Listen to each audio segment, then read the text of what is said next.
Hello and welcome. My name is Alan, and today we are back with more Know Your Members of the 119th Congress. Today we are looking at Senator Steve Daines, who is the senator, one of the two senators for the state of Montana. He is a Republican, and before he took office, he was preceded in office by John Walsh. Now, let's go ahead and look at who Steve Daines is as an individual. He was born in Van Nuys, California on August the 20th, 1962. Graduated from Bozeman High School in Bozeman, Montana.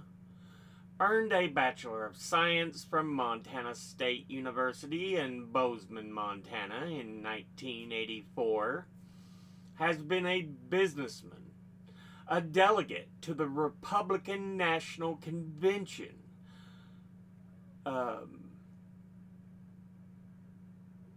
in 1984. Was an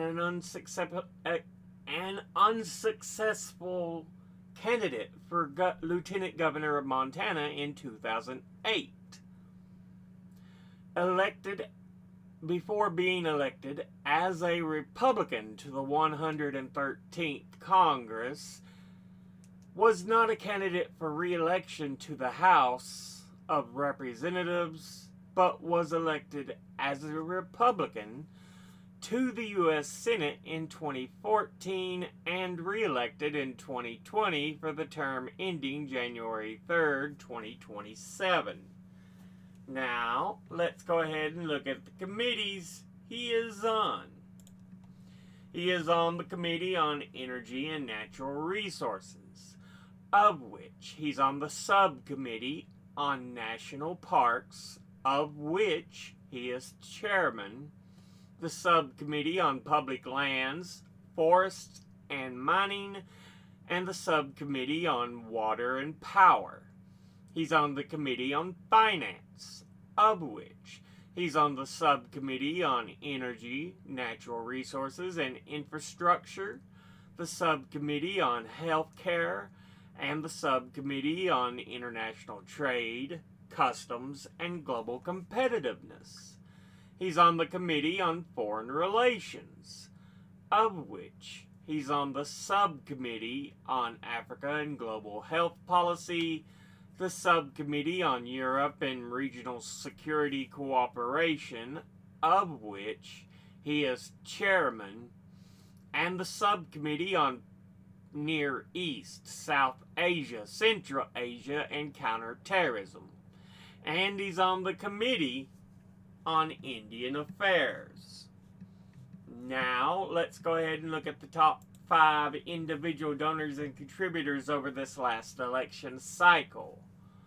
At the top, number 1, we have the Senate Conservatives Fund, and they are a U.S. PAC that supports conservative Republican Party candidates in primaries and general elections, and primarily focuses on supporting U.S. Senate candidates, and was founded by then U.S. Senator Jim DeMint of South Carolina in 2008. Altogether, it has donated $293,841.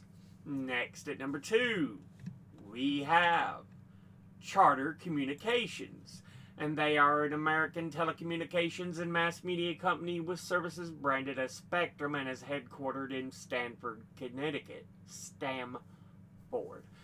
It has over 32 million customers in 41 states as of 2022 and is the largest cable operator in the U.S. by subscribers, just ahead of Comcast, and the largest pay TV operator ahead of Comcast and AT&T.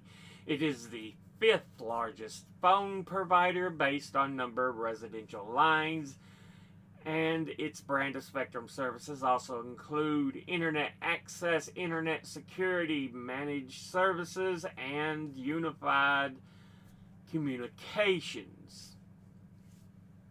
Altogether, it has donated $114,247, and once again, that's Charter Communications. Next, at number 3, we have Club for Growth. They are a 501c4 political organization active in the U.S. with a fiscally conservative agenda focused on tax cuts and other economic policy issues. And for 2021, its largest funders were Jeff Yass and Richard Uihlein, and it has 2 political arms: Club for Growth PAC, a traditional PAC, and Club for Growth Action, an independent expenditure-only committee or super PAC. In its website, it says its policy goals include cutting income tax rates, repealing the estate tax, supporting limited government, and a balanced budget amendment, entitlement reform, Social Security reform, Medicare, Medicaid reform, tort reform, school choice, and deregulation. All bullshit that would hurt the average and poor American. Fuck you, cocksuckers. In 2003-2004, it was the largest single funder of Republican House and Senate candidates outside the Republican Party itself. It is opposed to government action to curb greenhouse gas emissions and called on Trump to exit the Paris Climate Agreement. They're all fucking shitbag for the fucking rich trash fucks. They were founded by Harlan Crow, among others, who Harlan Crow is this cocksucker who has influenced the goddamn fucking Supreme Court by giving gifts over and over and over, and it's part of the reason they're a corrupt bunch of fucks. So fuck Club for Growth. Anyway, altogether, they have donated $109,971. And once again, that's Club for Growth. Next, at number 4, we have Blackstone Group. And they are an American alternative investment management company based in New York City that was founded in 1995 as a mergers and acquisitions firm by Peter Peterson and Steven Schwartzman, who had previously worked together at Lehman Brothers. It's a private equity business, has been one of the largest investors in leveraged buyouts in the last 3 decades, while its real estate businesses has actively acquired commercial real estate across the globe, and it is also active in credit, infrastructure, hedge funds, secondary, growth equity, and insurance solutions. As of September the 30th, 2025, it has $1.2 trillion in total assets under management, making it the world's largest alternative investment firm. Altogether, it has donated $94,319, and once again, that's Blackstone Group.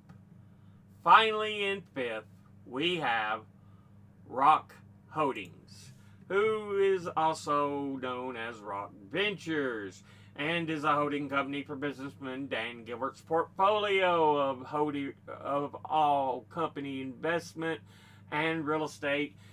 It's based in Detroit, Michigan, and engaged in community development in both Detroit and Cleveland, Ohio. It's over 110 affiliated companies, including the Cleveland Cavaliers and Rocket Mortgage. In 2023, it became just Rock, the family office for the Gilberts. Altogether, it has donated $85,000, and once again, that's Rock Holdings. Now, let's go ahead and look at the top 5 industry donors and contributors over the last election cycle. At the top, number 1, we have Retired, who altogether have donated $7,733,222. Next at number 2 is a Republican Conservative, who altogether have donated $3,591,501. Next at number 3 is Securities and Investment, who altogether have donated $2,222,158. Next at number 4 is Real Estate, who altogether have donated $1,921,045. And finally, in 5th is Health Professionals, who altogether have donated $898,507. Now, let's go ahead and look at the donors at a glance. Individually, Senate Conservatives Fund, boo, suck. Charter Communication, boo, suck. Club for Growth, boo, suck. Blackstone Group, boo, suck. Rock Holdings, boo, suck. That is perhaps the worst list of individual contributors I have ever fucking seen. Industry-wise, retired. Oh my God, he's got one that's good. Great, absolutely wonderful. Republican conservative groups, boo, suck. Securities investment, boo, suck. Real estate, ooh. Health professionals, good, great. Yeah, you suck complete and utter ass balls. Not just suck balls, not just suck ass balls. You are wretched in your donors. That is pathetic. But this has been a look at Senator Steve Daines, who is one of the 2 senators for the state of Montana. As always, educate thyself. Think, read, study, learn. Someone tells you something you have trouble believing, ask them to cite their sources. I'll be putting my links and sources in the description box below the video, because I do my damn research. Thank you all for watching. I'll see you all in the next one. Until then, later.